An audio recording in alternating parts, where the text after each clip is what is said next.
Hi everyone, my name is Tori, this is Novel Life, and welcome back to my channel. Today I have another romance recommendation video to share with you, and this video is a collab with Michae from Oh Hey It's Michae. We're giving you some billionaire romance recommendations. So if you know me, you know that billionaires are one of my favorite things to read. I don't care if it's the male or the female that's a billionaire, but just for some reason, most of these, all the males are billionaires. And by billionaires, I mean that they have a ton of money. I don't know if they actually have $1 billion, you know what I mean? But it's pretty close to it, and yeah, I have a list to share with you. Like I said, this is my favorite thing to read, so if you have any romance recommendations for me, drop them in the comments. Don't forget to check out Michae's video. I'll have her video linked in the description box below. Make sure you go give her a follow. I love her to pieces. She is amazing. So yeah, let's just go ahead and jump right in. The first book I want to talk about is Final Offer by Lauren Asher. This is book 3 in the Dreamland Billionaire series. All of the books in this series all have a billionaire, so if you're looking for that, you can pick any of them up. This just so happens to be my favorite of the series. It is the longest and thickest book, but I feel like it has the most emotional depth with our main male character, Cal. You see him throughout the previous books, and he has a lot of sobriety issues with pills and alcohol, so if that's a trigger for you, maybe hold off on this one. But him and Lana have a really interesting second chance romance that it's pretty much the same as every other second chance romance. They had a thing, his sobriety got in the way, she wasn't going to stick around, so she she took off, but she was like, you need your own time, and I can't handle it anymore. Like, it's just too much for me, which I don't blame her. It's very acceptable response to someone who doesn't really want to help themselves, and I really love their love story. This book really needs to be this long because you need to really get in the mind of Cal and see what he's going through and kind of the steps that he's taking to overcome this issue, this addiction issue, and I personally really loved it. I think it was a beautiful book, and Cal has a fuck ton of money, even though the whole point of him going to see Lana again is because he needs to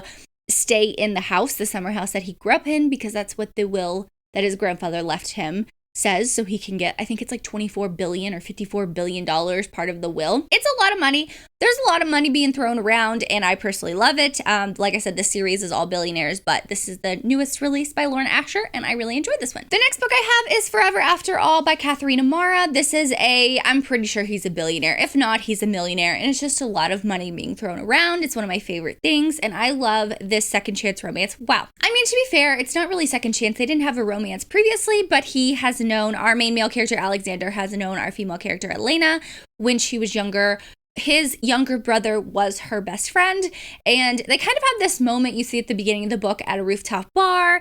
He doesn't know who she is, but she knows who he is. She's had a lot of money. She's not a billionaire, but she's had a lot of money, but her mother is currently in a coma, and she's been in a coma for 8 years, and she hasn't woken up, but she hasn't given up. So she's basically spent all of her inheritance from her mother, keeping her mother alive because her dad won't do it, and neither will her brother. So she realizes to keep her mother alive, to continue keeping her mother alive, she needs to get more money, and that just so happens that she's going to sell her virginity, and she goes to this gentleman's club. Alexander happens to be there, recognizes her, and is like, no, you're going to marry me instead. So it's a marriage of convenience. They both get something out of it, and they slowly start to fall in love. If you're looking for groveling, this does have a decent amount of groveling in it. He does something at the end of the book where he needs to grovel, and it is great, not going to lie. It is fantastic. It was a really good, solid 4-star read for me. I read it in one sitting. I loved it. It was great. One of my favorites by Katharina Mara. So I would highly suggest checking out this one because he has a lot of money and he throws it around, especially when he grovels, and it's great. The next one I have is King of Wrath by Anna Huang. So this is her new kind of series. I forgot the name of the series, King of something. I forgot what it is, but basically each book is a 7 deadly sins. So Wrath is the first one. I think King of Pride is coming out later in the summer or in the fall, if I'm not mistaken. This is an arranged marriage romance, so we see that in the Twisted Lies, which in this book, our main male character is Christian from Twisted Lies is his friend. So we see a glimpse of them going through their kind of it's more of an arranged engagement. They don't really get married in this book. It's not like they're forced together because they're engaged and they're living together, but I don't know. I really enjoyed this one. I thought that Anna Huang knows how to write some alpha heroes, but she also knows how to write some pretty strong female characters too. And I really enjoyed that, even though she knew what her role was and how she was raised. And she's like, I gotta put on this face and all this stuff like that. I think it was written really well to show that, you know, this other lifestyle where sometimes you have a lot of money, but that comes with doing things that you don't want to do, aka the arranged marriage. But at the same time, her family's in trouble, so he's kind of like helping them. He has his own little plot thing that he's doing. It was a really good read. Once again, it was pretty long. I didn't think it needed to be that long, but I would still recommend it. I enjoyed it. The next one I have is Fake Empire by C.W. Farnsworth. So this one is one where both of the characters are billionaires, and this is probably one of my favorite billionaire romances I've read, because both of the characters are literally billionaires and they both have their money. So it's not like one is in more control of the other. It's literally they are totally equal. It's an arranged marriage romance. Wow, a lot of these billionaire romances are arranged marriages or marriage of convenience. That something's up with that. Anyway, with this one, because they are both extremely rich and both of their families are pretty wealthy, they know that anyone else, if they tried to marry, they would just be there for the money. Like they would just try and get them, you know, in for the money, and they don't really want to do that. So their families decide for them to get married, and she, you know, has her company that she has built, and she said, "This is my baby. In our prenup, you were going to sign that this is mine and you're not going to be able to touch it." And he actually, over time, realizes that she is actually a businesswoman. And even though she comes from a lot of wealth, as a woman, she is doing her own thing, just like he does. But as a man, you know, they take their money and do their own thing. I enjoyed the romance. I enjoyed the equalness of the characters, because you don't always see that. It's always like one conceding, but in this case, they both have money, they both have their own things, they both come into this relationship completely equal, and they really do things 100% equal, and they come at each other, and it's just great. I loved it. I love the read. It's on the shorter side. You get this really good romance, and I think in like less than 300 pages. C.W. Farnsworth is becoming one of my favorite authors that I've read. I've read another book by her, which was a mafia romance, and I really enjoyed that one as well. So I'm interested to read more by her. If you have any recommendations, if you've read her, drop them in the comments, please, and thank you. The next book I have is The Initiation by Nikki Sloan. So I was debating on whether or not to put this one on the list. To be fair, they are billionaires, but this is the first book in, I would say, a series, but the first 3 books you can't put down. You literally read them back to back to back because it follows the same couple. Royce Hale wants her, so this whole thing is not going to be for everyone. There's a part in this book, it's called The Initiation, where it's 9 men in a business setting, like conference room, and 1 woman, and there's been like rumors about that, but in this case it's her. So this is kind of that high society, secret society type book where they all have tons of money. Now with this couple, their romance continues over 3 books, so you kind of see Royce's dad come in the picture, and he's also very, very wealthy, and their family's very, very wealthy, so it's just wealth being thrown around left and right, and I personally love it. I mean, it was a good read. It wasn't the best thing I've read in the whole entire world, but it was extremely entertaining, extremely addicting. The money being thrown around was one of my favorite parts, and I mean, look at this dress. Come on, like there's the parties with all the money, and that is what I love. I eat that shit up. It's not gonna be for everyone, but it's for me, and I love it. So yeah, I would suggest this one if you're looking for a good spicy good time. I would check your triggers though, just throwing that one out there. The next one I have is The Brazen by Will and Ash. So this is technically part of the Calamity Montana series, but you can technically read this out of order. So this one is an enemies to lovers billionaire. He's a billionaire. She's an up-and-coming businesswoman. Basically, when his grandfather dies, she loses out on what is he called? Gives her funds to like start up her business. I'm blanking on the word, but basically, when he dies, you know, our main male character, Pierce Sullivan, he takes over that, and he's like, oh, my grandfather has just been throwing money at her, and it's a sinking ship, and I'm going to pull back. So basically, she has no more funding for her businesses, and she's really, really pissed off.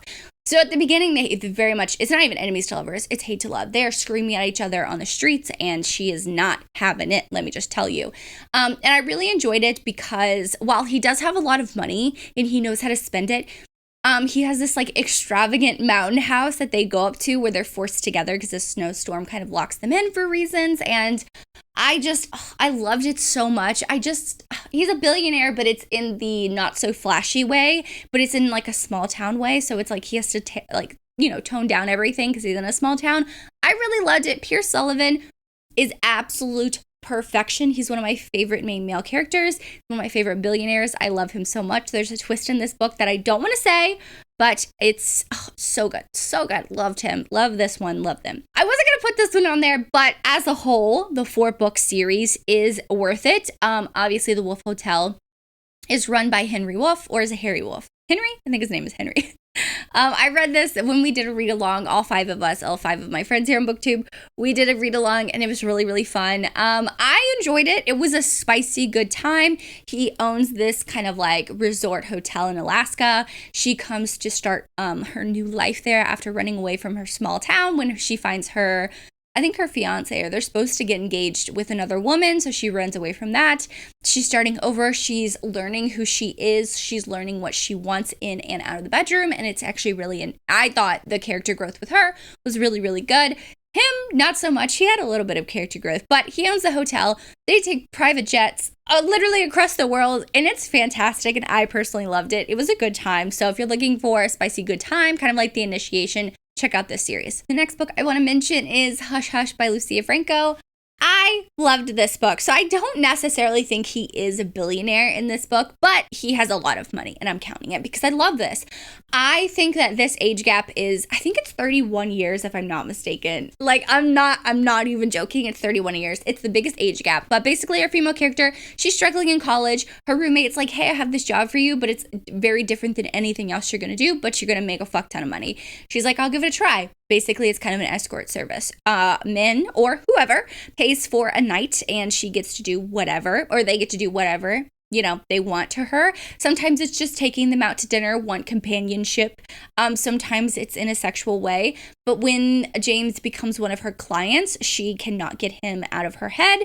Neither can James. And they kind of start this interesting relationship, I will say. James is daddy AF. So if you're looking for that, high society, a lot of nice clothing, living in a luxurious place with, you know, James, who is 31 years older than her. Check it out. I love this book by Lucia. I've reread this last year and I loved it. I forgot how much I loved this. So definitely check out this one. That is the billionaire romances that I have to share with you. That was a pretty decent list in a short amount of time. I'm pretty proud of myself. I didn't talk too long about them, but definitely check out Michae's video. I'll have her video linked in the description box below.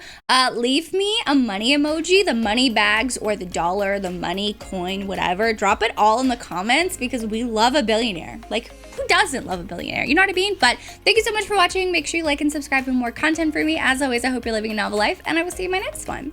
Bye, guys.